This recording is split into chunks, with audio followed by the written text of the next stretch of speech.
Is the Pledge of Allegiance. I pledge allegiance to the flag of the United States of America and to the republic for which it stands, one nation under God, indivisible, with liberty and justice for all. Mr. Mosley, will you read our mission statement? The mission of the Marshall Public School District is to educate, support, and prepare all learners for success. Thank you. Next item is the agenda approval. Need a motion? Second. I'll make a motion. Bill seconded. Bill seconded by Bill Swope. Any changes or discussion on the agenda? If not, I'll call for the vote.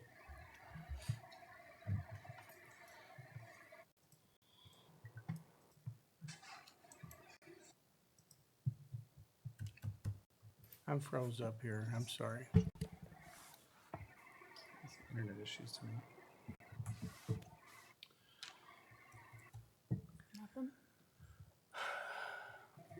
Just count me out. Can we do a roll call vote? Yeah. I'm out. I've had Roll it. call. We'll start with you. If you approve, say aye. Aye. Unapprove, say nay. Aye. Aye. Aye. Aye. Aye. The agenda is approved. Public forum. Is there anybody from the public that would like to approach the board? Our next item is our presentation, communication plan and the CTE donors. Welcome, Krista and Lauren.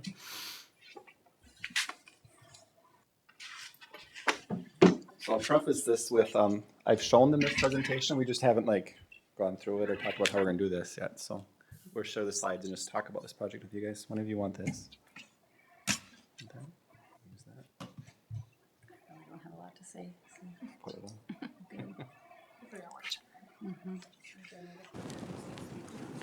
All right. All right, so we want to share a little bit just with CTI, some of the work that we're doing there. I'm really excited to be partnering with Pride in the Tiger, so Krista Biela is joining us for that, and Lauren Deitz joining us from EDA and talking about how we can work together, really thinking about that workforce needs we've been talking about for a number of years at the board table and through the project. So as we go through these different slides, you two just chime in wherever. Amy, feel free to join with whatever. Amy Gillingham, I don't know if we've introduced Amy to the board too. Amy is the admin assistant that will be at the CTI Center. Amy's also our communications person for the district. So it's new role, she's getting going, and we're kind of having her jump in with both feet in this project. So So you control the pulse, Amy, is that right? that's exactly right, yeah. So just kind of a recap of the project. We've purchased the building on Highway 59 North, 900 Highway 59 North. That's going to be the Career and Technical Institute. This building, the construction is on track to be opening this fall. Within that building, we'll be opening, we're calling it the Institute, so we'll have the Medical Institute. We've got the medical lab in there. We'll start with hosting our CNA class, but certainly that could host other medical classes in that lab down the road. The Automotive Institute, the classes we're starting with, these are our advanced automotive classes. At engine performance, brakes and steering, and auto electronics are the first classes for this first year. Those classes are all, I'm going to say, full. Manufacturing Institute, that's our welding classes, so we're moving welding over there, and then that area will have room to expand to for future construction trades, plumbing, electrical, HVAC, that sort of thing. Down the road, a lot of room to expand. The picture is the original building. Those of you, if you've driven by recently, it's changing a lot. It's changing by the day right now.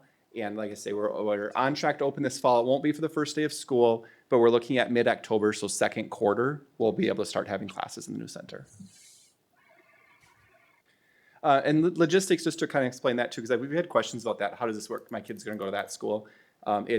Kids will go there from the high school or Maytech, and they'll go for a class or two a day, and then go back to the home school for all of their core classes. CTE, we've talked about this quite a bit. What is CTE? Why is it so important? We know we have that demographic of kids where hands-on learning is so important, and getting ready for the workforce, getting ready to have those job skills is really the focus. This isn't just Marshall that's doing this. We're seeing a lot of this around, and how do we really meet the needs of those kids? We did Tiger Talk last week, and we talked about how when a lot of us went to school, we looked at a 4-year degree as what you needed to be successful after high school. Well, that's still important. There are so many other jobs. You don't necessarily need a 4-year degree. And how do we prepare kids for those and understand what those different needs are? And we're a community that has heavy manufacturing. That's what our workforce needs are. So in order to support that, our school system needs to as well. So this is a good opportunity to meet our workforce needs a little bit better. And that's where, as we've talked together, how do we do that? Lauren's got with the EDA that connection with the businesses in town, and what's the need there, and what are they saying they need?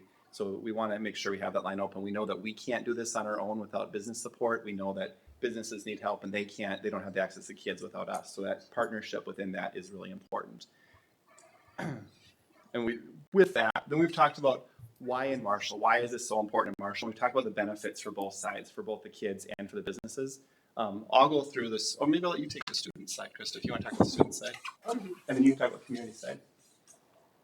So obviously, increasing their employability skills from a technical and academic perspective, offering a wider variety of things for students to learn, to become exposed to help them choose their career path, giving them technology and skills needed for success in adult life.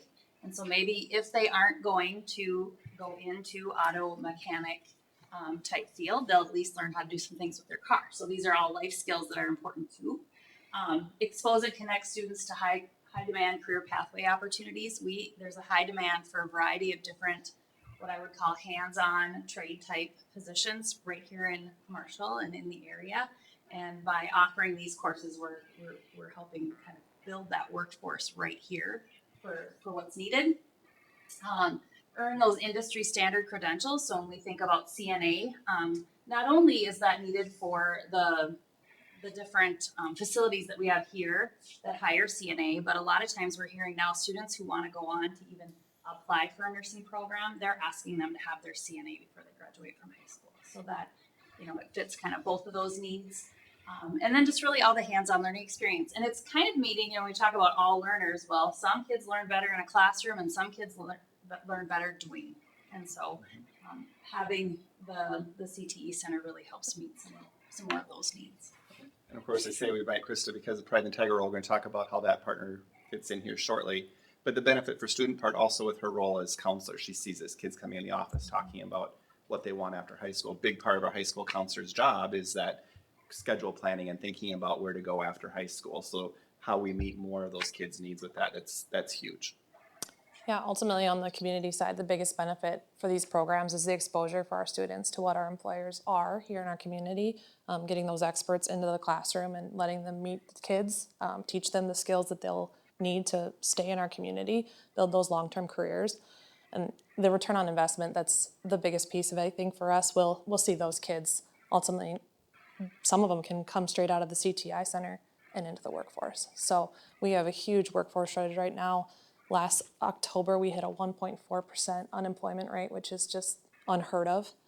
So in order to fill some of those gaps, it's these students. This is who we need to keep here. They already love Marshall, so to show them what their life can be like long term, that's what this center can really do for them. So additional programming, we talk about, the question I get, the difference between CTI and CTE, because it's kind of confusing and we decided to make that fun and use lots of acronyms in there. The Career and Technical Institute is what we're calling our new location. So we're offering a lot of advanced level classes there, but it's all centered on those CTE classes. We're teaching the CTE work in many different spots, looking at that technical education, career and technical education pieces, not just at the new location, not just those advanced classes, but we've got things as early as the middle school we talked about last year, adding those pathways classes here at the FACS, the AG, then those hands-on things here, the PAYS lab, getting that all going.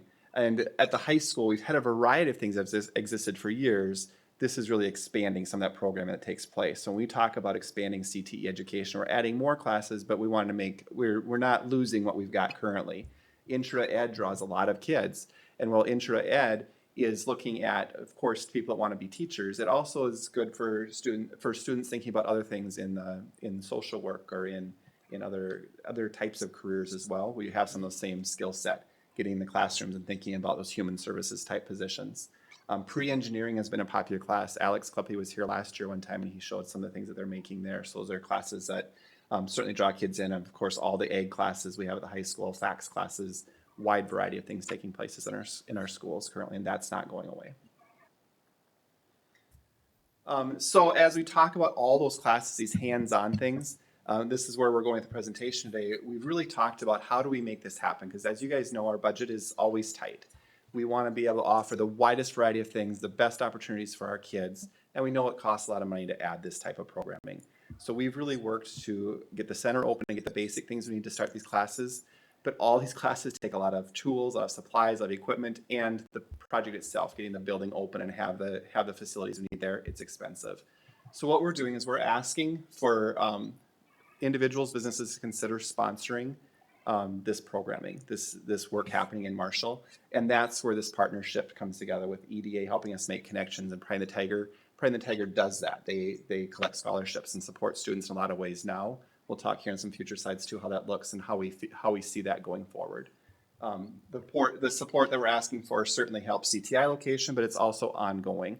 The tools, equipment, if we want to expand and add construction trades, plumbing, electrical things in the future, those will take a whole nother set of tools that the automotive class needs tools, but different types of tools. So we want to make sure we can provide all those different things. And that's where this working together. The growing our future together, that's the tagline we're using for this. We feel that's really the important part. We're working together to provide these opportunities for our kids. And a lot of these things we've talked about, how this supports our kids, preparing them to be leaders, looking at the advanced skill sets, the job needs to have, exposing them to different pathways and careers, thinking about not just within Marshall, but the region, and thinking about how do we connect those kids and help prepare them for what exists. We see a lot of times, we've talked about this at different times we've met, a kid says, well, my mom and dad do this, so that's what I'm going to do. Or they see that business in town, they really don't know all the opportunities that exist within that business. We've talked about the school district, all the different types of positions we have in the school district that if we don't expose them to that, they don't know that happens right in town. And a lot of times students think they have to leave Marshall for more opportunity when there is a lot of opportunity right here. Anything I missed with that? No. I'll let Krista talk a bit about this, but one of the things we've talked about in this project is the teacher impact grants that exist with Pride in the Tiger. Pride in the Tiger has been very supportive of this work, and we've talked about how can this continue to support CTI. I'll let you talk a little bit about what we've looked at with going forward with that. So we've already invested, or the foundation has already invested a fair amount in CTE programming within the schools over the last few years through the Teacher Impact Grant Program. And it's kind of been twofold. We've used some of the income that we've generated from the sponsorships that we have gathered in the gymnasium, but then also applying for grants. And so we've received I think we've received 3 U.S. Bank grants now that have all gone towards CTE education. We received a large grant from the Taco Bell Foundation just this summer that went towards CTE. We have some other grant applications that we're working on. So it's finding those grants and applying for those grants under that umbrella, as well as, reviewing any requests that come in through that Teacher Impact Grant Program. And so as we look at this from a foundation perspective, we are just looking at it as, we are a vehicle for the donations so that those businesses can, benefit from donating to a 501c3 from a tax perspective. And, we kind of help cross-market some of this, through our website and through our other communication that we have out through social media on our website. We are accounting for this money on a separate line item within our books so that we know the money that comes in specific, any donations that come in specific to CTE or CTI will be kept specifically reserved for those purposes. And then as the needs are there, we are still needing funds right now to get things to where we need them for the start of this fall. But then as we get that going and we are looking at expanding to those additional trades, we would continue to keep that line item there. Do you have any questions about that? Did I cover? I think so. We've had businesses reach out and say, we want to be part of this. How do we do this? And as Deanna and I have talked about that, it's not typical for us to be collecting this kind of thing, asking for money and having people say we want to support this. The school district, it's harder for us. Where the Pride in the Tiger, when we talk to Krista, that's what Pride in the Tiger does. They collect that to support this work within our schools. It's a perfect match with that. So how can we work together to make that happen? And then, like I said, tax benefits for the donors as well. Yeah. And we have the checks and balances in place already to ensure that when people donate money to the foundation, that it gets used how they wish it be used. So, yeah, it's already built into our process. we talked about donors and how does that look, knowing that there's tax benefits and stuff in that way too. But then we want to think about the different things we need. So we talked about cash donations, in-kind donations. We've had businesses reach out and say, I have a tire balancer, for example. Sundance donated a tire balancer to us. It's a huge benefit for us to have that type of thing. We have needs for some of those types of things. So recognizing those the same way, and then at different ways, and this is where Amy comes in, is how we do that. So what you'll see coming out in the very near future, we've got some recognition things in our social media that will come out, thanking our sponsors, the people that have started this, and as we go forward to this project, recognizing sponsors that way too. There's a new site, a new page on our website that recognizes donors and sponsors in that way. Recognition events, there's an impact wall planned for the new center. So you walk in the front door, it'll be a big wall that recognizes all the different sponsors at different levels. And we've set it up in a way where we can easily move people up. You know, if someone donates one year and donates next year, if it moves them up to that next level, we can easily slide that forward. And then at certain levels, name a bay and classroom opportunities. We've talked about being an option as well. In addition to those pieces, which are very important, we also have an ever-going need for classroom speakers. We need people to host for internships, job shadows, all those kinds of things, just to get our kids connected with businesses and hearing from the people in the jobs what that really looks like, what that feels like for them. And I think that's really important as well. So we're always seeking that type of thing. Any business that sponsors in that way will be automatically recognized as a friend of CTE. That's the basic level for the partnerships with this. And then we talked about with that too, the need to manage all that. So within the last month, we've hired the community engagement coordinator. Shanda Walker had accepted that position. I think that was maybe last board meeting that was approved. So she does that similar work with CEO. She'll be very specifically connecting with businesses to organize this type of work for us going forward. A piece that we've recognized as very important to make this happen. We know that kids make the best decisions when they best understand their options out there. Partnership levels, we've talked about this already. Just that that'll be managed through the Pride and the Tiger, and then the three of us working together. So we've got a campaign we're putting together. Some letters will go out to some businesses that Lauren's going to help us connect with to start with. Amy will follow up with those businesses, and then we'll have ongoing conversations with them as they have questions about how they can support that work or be part of that. Again, with that focus on growing our future together. These are the different levels we've talked about. The Friends of CTE, CTE supporter, advocate, champion, and hero. You know, anything that we haven't said about that? That's a draft of what the impact wall looks like on the right-hand side. AP Design has put that together for us. We can recognize people at different levels. I think we've talked about all those pieces. So next steps, Tiger Talk, the three of us did that last week. Board presentation tonight. The web page, our website is actually already gone live. Letters will be going out September 1st, some targeted businesses asking for support. We're working on a radio ad, so working with Aaron Ziemert radio station. They are supporting us as a CTE advocate to help support that work. So that those will come out. We have some students and some local business partners that have already committed to being part of that. And the CTI site will open mid-October, hopefully with a celebration and that sort of thing that is yet to be planned because we've been busy putting this part together. Questions board members have for us? Why do we have CTE and CTI? So CTE is the overall programming that happens at all of our schools. CTI is specifically that building. Okay. That's the name of that building. I just like to thank you for the partnerships because to be successful, you have to have partnerships. And I appreciate all you do. These guys have been great to work with, and I think this is the right way to do this work.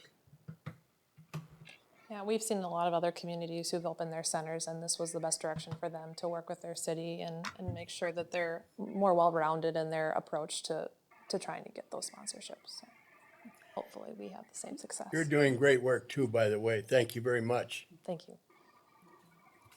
Did you say the classes were already full or some of them, or, I mean, as far as the In schedules? CNA, we've got some openings in the CNA yet, but Amanda and I are trying to fill those. We're not totally full. Yeah, we're trying to get. We're still meeting with students this week. We have a really full schedule Wednesday and Thursday. Yeah, I think Amanda sent an email. Schedules came out and kids got excited. So. Yeah. Is this I think this is an excellent plan. Well thought out. Thank you. I've had some questions about if it's open to just juniors and seniors, or is it open to and it's up to them for the transportation to get there, right? Right. They have to take the prerequisite classes to get there, so we Okay. mostly juniors and seniors there. Currently, for our welding classes and CNA classes at Maytech, students transport themselves, so that is the plan to start here. If we have a student in need of transportation, we'll work with them and figure something out for them. Things like we've talked about running for the first block class, the bus could drop them off there if we need to do something like that, or we run them at the end of the day and then the bus could pick them up there, so we only need to get So will all welding classes be at CTI? the advanced classes. The So we advanced. still have introduction classes Still at have high the school. instructional class. Maytech won't have any, and then when we move to the new location for Maytech, we wouldn't have the lab for it even, so We'll have it at the high school at yet. the high school for the introductory. Yep. Typically in the master schedule, those classes where they, like CNA and the advanced, they are usually at the beginning of the day or the end of the day, so it's not like they're going back and forth. Sure, We try to schedule them that way. right. Yep. Like we have CNAs, we have several different ways to do CNA. We have a first semester first block, a second semester first block. We have a third quarter double block, fourth, you know what I Okay. mean? So there's Lot of- different, yeah. And which is great because then we can fit Flexibility. it differently into kids' schedules based on the different things that they're in. So Flexibility. Carpool. yeah, kids do carpool. Great. Good. Thank you. Thanks, you guys. Thank you. Thank you. Thank you. So Lauren, are you still having fun at your work? Yeah, no, I love it. Thank you. It's a new challenge every day, so. Thank you for your work. Glad you're with us. Happy to be here. This is way less pressure than city council. We're nicer people. Our next item is approval of the consent agenda. Motion to approve. Second, A motion by Bill Moso and seconded by Jeff. I'll call for the vote. yes. Oh, yeah. All those in favor, say aye. Aye. Aye. Any opposed? That motion passes. Next item is approval of the bills. I'll make a motion. Second? Motion by myself and seconded by Sarah Runcie to approve the bills. Dion? Just point out, as you guys know, summer's been busy, so almost half of the bills for the month are between capital outlay and building construction. So starting to get some of those wrapped up. Very good. All those in favor, say aye. Aye. Any opposed? Motion passes. Treasurer's report. Any? Nothing to report, no. Okay. Thank you. Moving on. Board forum or board reports. I had a meeting with the Children Families Collaborative, Lincoln Land Murray last week, and we have increased the funding from $39,900 to $44,000 to help defray the cost of the counselor at middle school. So an increase of $4,100 to help defray the cost. And we had a negotiations committee meeting last week and this week, actually just prior to this meeting, and we made really good progress. I think we have an agreement in principle, so we'll be meeting here later this week to kind of wrap things up. And their goal is to hopefully present it to their members at the opening workshop next week, so very good progress with that. Good work. Thank you. And I also was on a webinar. I don't know if anybody else was on it with the MSBA. I watched and it the- as well, the and the demographic state one. demographer. And the first thing she said was demographers are never right because populations these days are so fluid. All they can do is predict what's going on that day and predict in the future. Anyway, something she said I thought was really interesting was by sometime in the 2040s, there will be more people in Minnesota 65 and older than K through 12 students. And that's never happened before. And she said, so by then, the funding is going to have to switch from K-12 education to health and human services. So, The other thing she stated was the question on during COVID, not being able to count the college population. And we are not able to do that. nope, It was clarified. interesting. Next item, administrator's report, Jeremy. Right, number of things to report on tonight in that regard. My report I'll go through first. I just want to share we're looking forward to our annual back to school workshops. They start, really new teachers start tomorrow morning. And next week we have the full staff workshop that includes a keynote presentation from Dr. Adolph Brown. He's from ABC's The Parent Test. He's highly regarded as one of the top business motivational speakers. Our theme this year is how we can amplify our impact in connecting with students and families. So I encourage board members to attend any of those. Adolph Brown is the one that we heard last winter at MSBA conference. We're really excited to have him come present next week to us. Also want to share we're implementing e-learning days again this year as part of our inclement weather planning. This is our notification that we plan to do that. We'll include information in our fall newsletter to families as well. With that, there were not many changes with e-learning for this year. State still allows up to 5 learning days because of inclement weather, and any days beyond that would still need to be made up. So in event of school cancellation, we'll be using automated calling system like we have in the past. That will include a phone call, a text message, and email. We as well will use the school website, social media accounts. We have the new school app that we can post things on, and the local media outlet. So I had a question at one point about, or a couple questions about, with the new app, does that mean we're not doing the calling system? We are still doing the calling, text, all those, that system all still exists. And also just want to share, we talked about CTI a little bit, work at that location continues to move forward. We're still on track for that fall opening. Exciting step this week is sheetrock is starting to go up. So the rooms are really starting to come together out there. We're also continuing to work on planning with the ALC move. Deanna and I had a meeting with them last week looking at some budget kind of next steps with that. So that the plan is still to move on to the SMSU campus for next year. And that project should go to bid in early September. When we get some of those bids and we have an update, a more full update, we'll thinking October, we'll have them come give a more full update to the board on that project. Early childhood. 3's program is full with a waiting list of 6 students currently. 4's preschool program has a few spots still available if families are looking for a spot for 4-year-olds. September 5th through 8th, preschool is holding its meet and greet days for families to come into the building, tour classrooms, meet staff, bring school supplies, and just answer questions they might have. ECFE classes, registration opens on August 28th, so next week. MPS is offering classes this year Monday through Friday for young families. Most of the classes are being held in the mornings, but there will be a Thursday evening class for families where the mornings don't work. Early childhood screening starts this Wednesday from 9 until 4. And once the school year starts, we'll be screening every other Monday. So any families with questions about screening should contact the early childhood office for that. Parkside has been very busy this summer. We've been the report. They hosted summer school there, so finishing up the last minute things and getting ready for school year starting. Last day of July was the last day of schools, or the end of July was the last day of school. So now they're full speed ahead, cleaning rooms, getting rooms ready for the upcoming school year. Staff have been getting prepared and custodial staff putting on final touches. So Parkside is looking really nice and coming together. Southview Pete shares that the building continues to focus this year on practices that align to the science of reading. Part of that READ Act this year is really going to guide our work for this year. 2 more core teachers at Southview will be taking the letters training this fall. We had a number of teachers take that last year. The goal is really building that strong literacy foundation for all students. Southview is also working on guided math this year. Similar to guided reading, teachers work to continue to meet the needs of individual students where they are, using mini lessons and small group instruction, really targeting that individual need within the math classes as well, and focused on data, delving into how it's working and how we can refine what we're doing at that level. Middle school, Paula shares open house is Tuesday, September 5th. Letters have gone out to families. They came a couple days after the elementary letters had come out. This year, middle school is doing student pictures on that day as well. Families can attend whenever it works best for them to look at student schedules, practice locker combinations, pay tech fees, kind of all those open house type things. Nurse will be available if people have questions about immunizations, medications, that sort of thing. So encourage families to attend on September 5th at the middle school.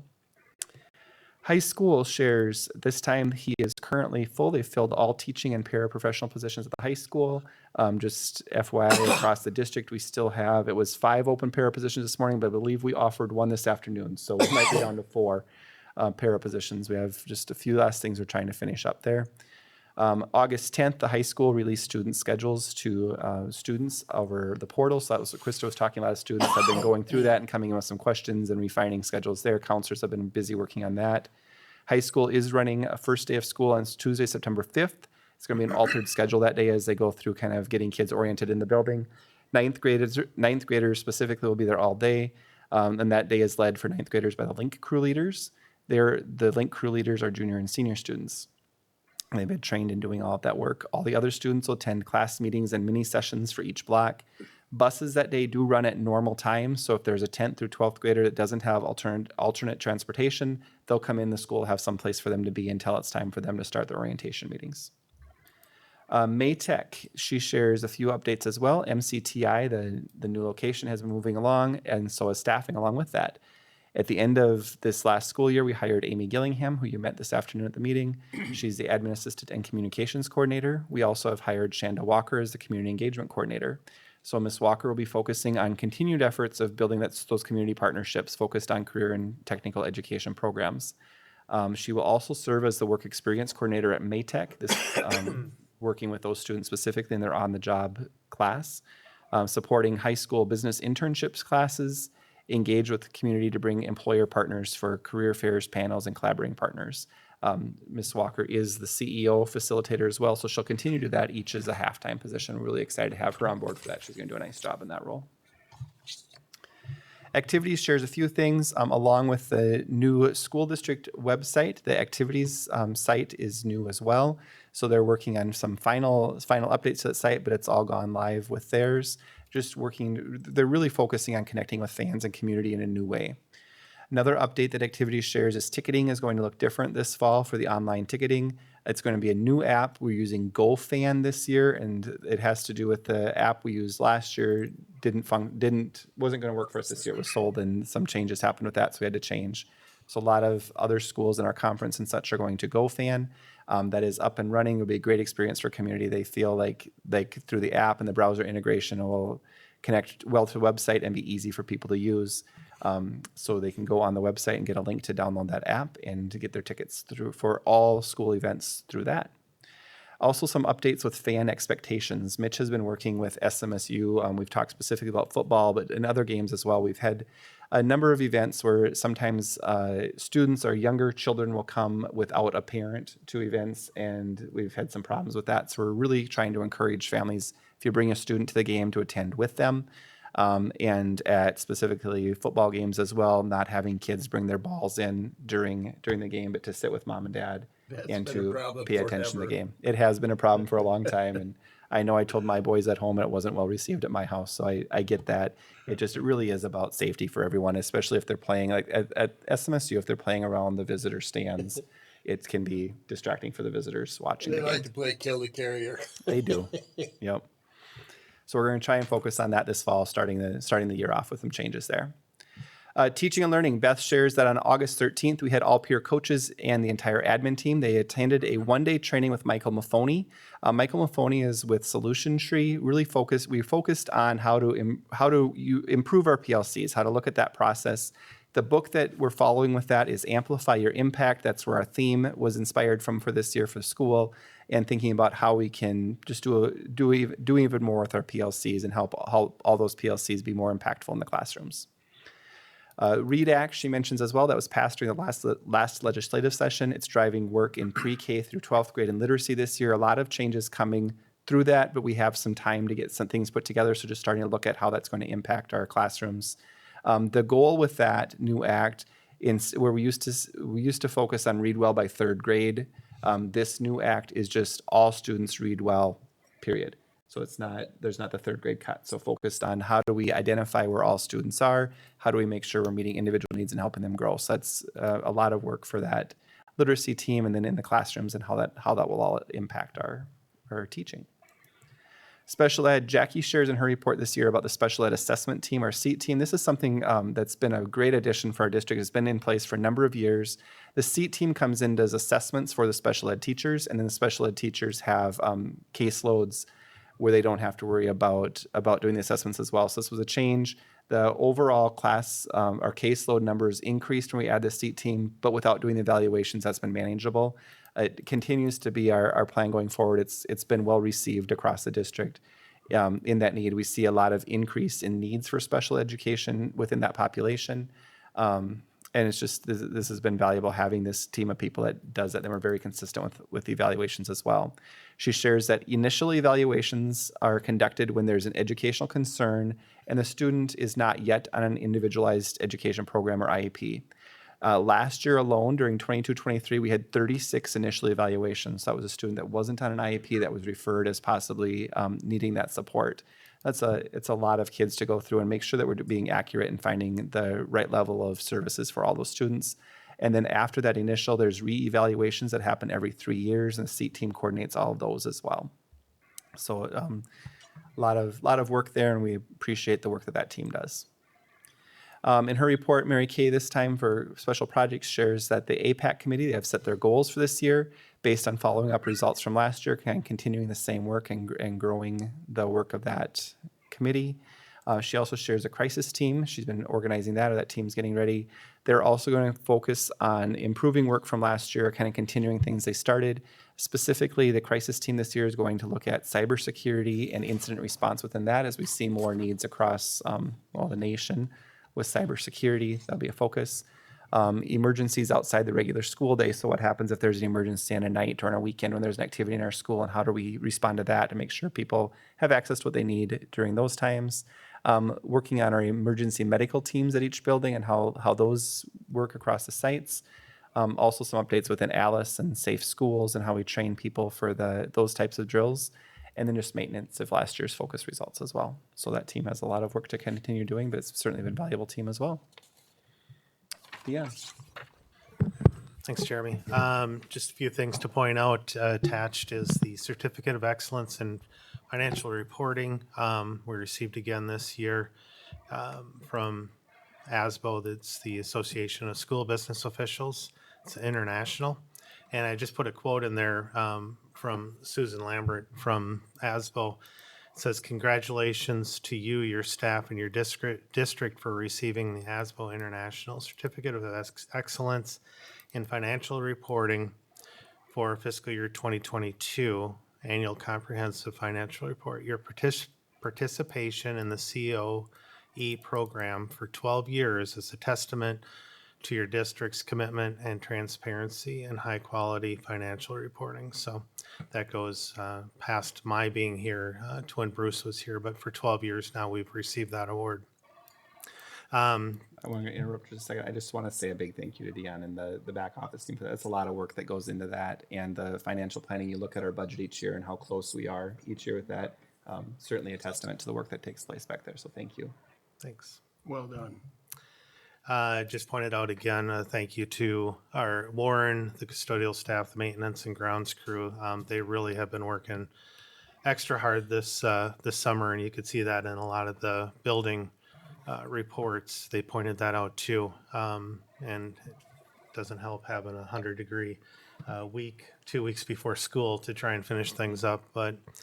And then it was pretty cool, our middle school, with all the things we've done over the summer, not only facility-wise, but last year, as Jeremy was pointing out, with Pace Lab and the ag classes and stuff. Sharon Hansen, Preston Stensrud, and Cam Bailey from the city stopped by. They have, an invested interest in the middle school with our relationship with the city and community services. And then the Marshall Chamber ambassadors came by and presented the middle school with a progress award, which was cool. And then Deb also, thank you to her for putting that in the Independent as some coverage for the middle school. Thank you.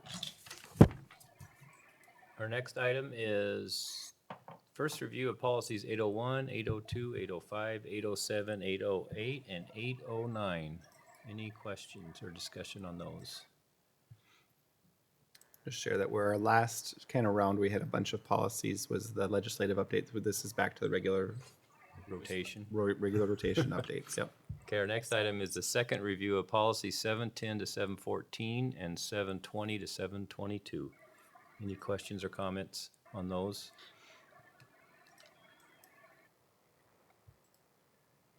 Next item is an action item to approve the high school handbook. So moved. Second. Moved by Jeff and seconded by Bill Swope to approve the high school handbook. All those in favor say aye. Aye. Aye. Aye. Any opposed? That is approved. Next item is adjournment. Thank you, everyone. Thanks, Matt.